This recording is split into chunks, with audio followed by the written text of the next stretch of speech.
I ara ens visita el nostre apreciat llaurador de capçalera, Héctor Molina. Bona vesprada, què tal, Héctor?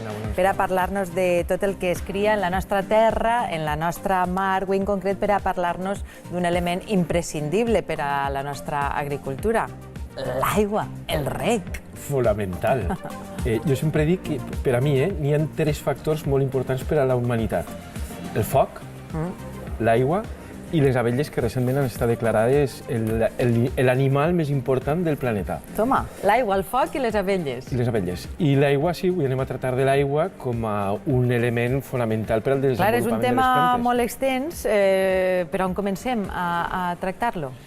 Bueno, doncs podríem parlar dels orígens de la nostra aigua de cara al seu ús dins del món agrari. Per almenys va tindre lògicament una part important en els romans, però a mi me suma, valora molt, o possiblement perquè he llegit més al voltant del tema, l'època dels àrabs. Al mateix temps considero que és una cultura que tenim totalment defenestrada. Les nostres sèquies, els nostres canals, els hem de donar les gràcies, no? Sí, van adquirir una herència romana, però els àrabs, a nivell arquitectònic, a nivell infraestructura, van millorar moltíssim i, de fet, avui, en l'any 2019, ple segle XXI, 11 segles després, o més de 10, encara estem totalment ús i l'herència que vam rebre dels àrabs. Dels àrabs ens han arribat paraules típiques relacionades amb el reg, no? Com ara sèquia, canal, sénia, assut... Safareig, aljub, caduf... Caduf, no sé què significa caduf. Caduf és un recipient, segurament hauràs vist... Pensa en una sèquia, hi havia una sèquia que girava el matxo al voltant d'ella per extraure l'aigua, i després n'hi havia una que venia en sentit totalment oposat, no? I tenia com unes tinatges que venien agafant l'aigua i depositant-les a la sèquia. Això és el caduf. Caduf i cadufada és el mateix? És que dins del món de l'arròs feien com una espècie de canal, de tub, que anaven unint aquestes tinatges dins del sector, dins dels camps d'arròs i connectant les finques entre elles. I això era la cadufada.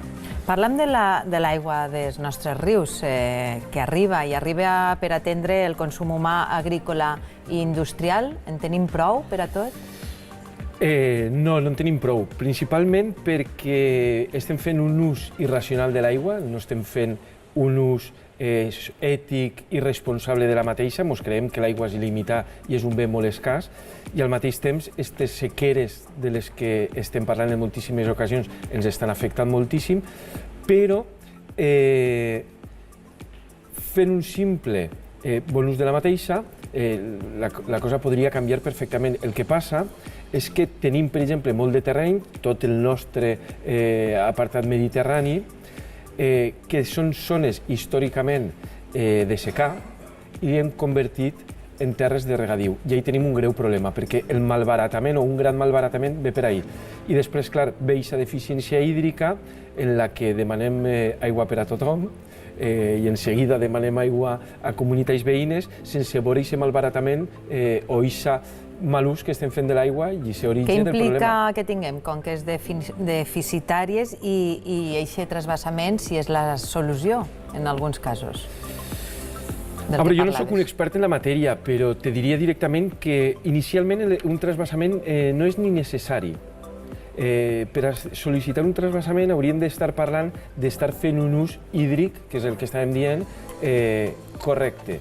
I no l'estem fent. Estem perdent moltíssims hectòmetres d'aigua diàriament de forma innecessària i, per tant, hauríem de fer un treball d'eficiència hídrica per a posteriorment valorar si realment es fa falta aquest sistema, aquest transvasament i demanar en altres comunitats. La zona d'Alacant, malauradament, està patint molt la sequera perquè està més al sud, a poc va més cap al nord de les nostres terres, però parlem d'Alacant-Múrcia.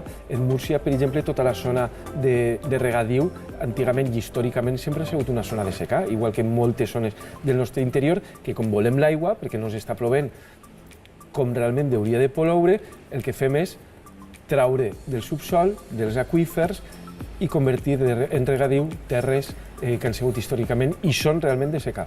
Parlarem ara de la redistribució de les aigües a partir de les sèquies, que va implicar un sistema d'organització de torns de reg, i per aprofundir en aquesta matèria, Héctor, de la distribució precisament dels torns de reg, hem anat fins al teu poble, fins a Vila-real. Allà la comunitat de regants locals ha complert 150 anys. Des que Jaume I va conquerir les nostres terres ja utilitzava el sistema de reg per manta dels tarongers. Els agricultors han anat evolucionant fins a utilitzar l'última tecnologia, el sistema de reg per goteig que veiem en este reportatge.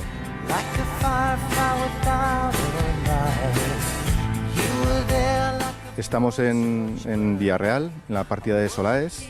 Este es un cabezal de riego de la comunidad de regantes de Vila-real, de riego localizado. Este cabezal es la partida de Solaes y una parte de Burriana. Y después tenemos otros dos cabezales que ya riega parte del término de Alquerías del Niño Perdido y Vila-real. Desde entonces estamos regando unas 17.000 anegadas con riego localizado.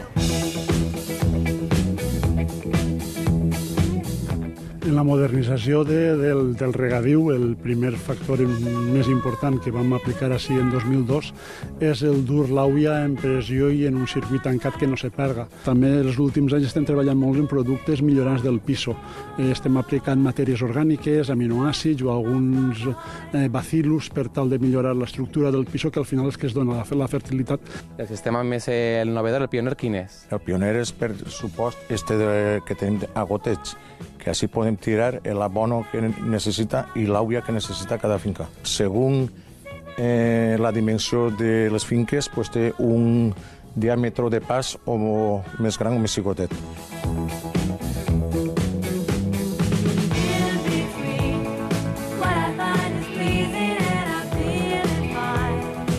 Yo creo que el agricultor habrá notado una mejora a la hora de cultivar. Utiliza menos herbicidas, ahorra mucha más agua y tiene un poquito mejor controlado los campos. La concessió, la sèquia, l'assut i tota la infraestructura hidràulica que tenim ve de Jaume I, que en el temps ha anat millorant-se i avui la mantenim encara viva. Estem en un projecte de la UJI, de la Universitat Jaume I, junt amb Coca-Cola, que se diu Cítrics Sostenibles, on ens mesuren setmanalment l'àuia que tenim que gastar per tal de no gastar ni un litro més del que toca. Inclús l'estudi de la petjada hídrica. Quanta àuia se gasta per produir un quilo de taronges o de clementines. Nosotros, aparte de lo que es el riego, estamos intentando enseñar sobre todo a los niños de las localidades como Vila-real o Alquerías lo que es la historia del regadío. Es saber, porque no conocen, cómo se regaba y cómo se riega ahora, y lo que es el ahorro que tenemos ahora con este riego. M'ha semblat sentir que per fer la Coca-Cola treuen aigua d'ahir de Vila-real. Com ha sigut la cosa? No. No, bueno, és un projecte pioner que sé que estan en Vila-real i sé que estan fent en Múrcia, però jo ho deixo ahir. No, a més, quan has sentit la paraula refresco de cola t'has posat, que no t'agrada gens, Tu les begudes tan ensucrades estàs molt en contra, Això ho farem en una altra secció, si vols. Totalment. Sí, no, doncs estaria molt bé parlar de les begudes... Excessivament ensucrades? No, en sucre. En sucre, que és sucre pur. Sí. Bé, molta història, a Vila-real. Bueno, el sistema de reg, precisament que hi ha en Vila-real ha sigut pioner a nivell del nostre territori valencià. La veritat que s'ha invertit moltíssim en investigació i el nom originari del nostre poble és Vila-regalis. El rei Jaume I, la veritat és que per a nosaltres té una importància màxima i sobretot en els camps que es va regalar, en els drets de la sèquia. Per això es diu Vila-regalis, perquè vos heu va regalar o de reg o de regal? Nosaltres perteneixem a Borriana i se pique Vila-real-Borriana ja, pobres meus, es ve des de fa 700 i pico d'anys. Que bo. En cas de litigi en les comunitats de regants, els socis tenen unes juntes per a queixar-se. A l'Horta de València tenim el Tribunal de les Aigües. Dijous, 12 del migdia, a punt d'arrencar una nova sessió del Tribunal de les Aigües i així està ja la plaça plena de gent esperant quin serà el veredicte dels síndics. Tots els dijous a les 12 ens reunim baix de la porta dels Apòstols, en la porta de la catedral. Si plou o neva no és fora, perquè és dins de la casa vestuari, on tenim també un altre corralet, que és per aquests dies que no se poden fer les sessions, i si no plou ni neva, que dius tu, que fa bon horatge, doncs naturalment és en la plaça de la Mare de Déu, en la porta de la catedral, baix dels Apòstols. En les quadros del segle XIX i tal, se veuen que pareix que siguen bancs de la catedral. Després se posa caires. Després, a principis del segle XX, se posaren la verja de ferro. I després, ja en els anys 70, se posaren els volardos estos en la corda per a separar un poquet més al públic del síndic. El tribunal no és un acte turístic, és un acte molt important a través del llaurador, perquè s'imparteix justícia. A banda del tribunal és patrimoni històric i immaterial de la humanitat, són cultura, tradició, història i són molt més que turisme. Denunciats de la sèquia de Tormos. Denunciats de la sèquia de Mislata. És que el primer en la gorra i el ganxo simbòlic i la punta és totalment Roma, no talla. Denunciats. Quan l'Aguacil ha comentat que no n'hi havia denunciats, jo he donat als companys, s'ha demanat permís per tancar la sessió del tribunal, van dir que sí, ja, bueno, senyors, se tanca la sessió del tribunal d'avui i assumpte acabat. I sobretot me quede a la porta del tribunal i sóc el que nomena les sèquies per a que si n'hi ha alguna denúncia, quan jo he nomenat aquesta sèquia, entre la denúncia. Molta gent així els dijous a veure el Tribunal dels Aigües? Moltíssima gent, molta. Tots els dijous, però molta multitud, así no se puede pasar de ninguna manera. Es una tradición que queremos conocer y es algo que nos llama la atención y nos han hablado mucho de esa tradición y aquí estamos. Sol vindre en quant, perquè això ho portem en el cor, els valencians, això és algo grandiós. Algo grandiós, dia este home, això tots els valencians ho portem en el cor, és una institució ancestral i es porta fent més cap al turisme ara, no? O serveix d'alguna cosa? Sí. I en 2008 va ser declarat Patrimoni de la Humanitat. La veritat és que jo no ho he visitat mai, però en el col·legi, en el llibre, sempre estudiem el Tribunal dels Aigües, la veritat és que és una passada. Quins sistemes de reg hi ha ara mateix? Bueno, n'hi ha molts. Principalment el que dona origen al reg és el reg a manta, com coneixem, que és un sistema de reg que també se'l coneix com a sistema per inundació, el que fem és pràcticament alçar el portell i se'ns inunda la finca, ajuda a la biodiversitat per a generar, com escampem tot ple d'aigua, al final, pràcticament allà on arriba l'aigua, serà molt fàcil que germini una llavor i que puguem sembrar. Després tenim el sistema del reg per degoteig, que és un sistema que és el que hem vist en Vila-real i és el sistema més tecnològic, podríem definir-ho d'alguna forma, encara que ara nomenaré un altre que ja comença a estalviar més aigua aquí, i el que fa és que a cada X distància, dins d'un tub d'uns 17 mil·límetres aproximadament, d'uns foradets hi va gota a gota regant. I això fa estalviar aigua, encara que dius que ara... Fa estalviar aigua respecte al reg a manta. El que passa que hi ha molta controvèrsia perquè n'hi ha gent defensora fèrrima del reg a manta per aquesta biodiversitat i generar I es necessitarà regar menys, no? O sigui, en el reg a manta serà que una vegada cada quan? Segons el tipus de cultiu. Si és verdura hortalissa, normalment és setmanal, i si és cítric, aproximadament són 21 dies. En el gota a gota, jo personalment, ben fet i ben portat, el preferís molt més per aquest estalvi hídric. De fet, jo el sistema de reg a manta està molt bé fa uns segles, però en el segle XXI hauríem de canviar-lo directament i se pot generar biodiversitat d'una altra forma. Després tenim un altre sistema que així en la Comunitat Valenciana pràcticament no s'usa, no s'utilitza, sí que conec llocs en la zona de l'interior de les comarques de Castelló, que és el reg per aspersió. que al final és com uns aspersors que haurem vist tots regant els jardins. Que mai cauen on han de caure. En els jardins, en els camps imagina que sí, perquè són més grans, però en els jardins sempre cau fora de lloc. Sí, i els camps, el que tu dius, és un camp molt gran que sí que rega tot el camp, etc.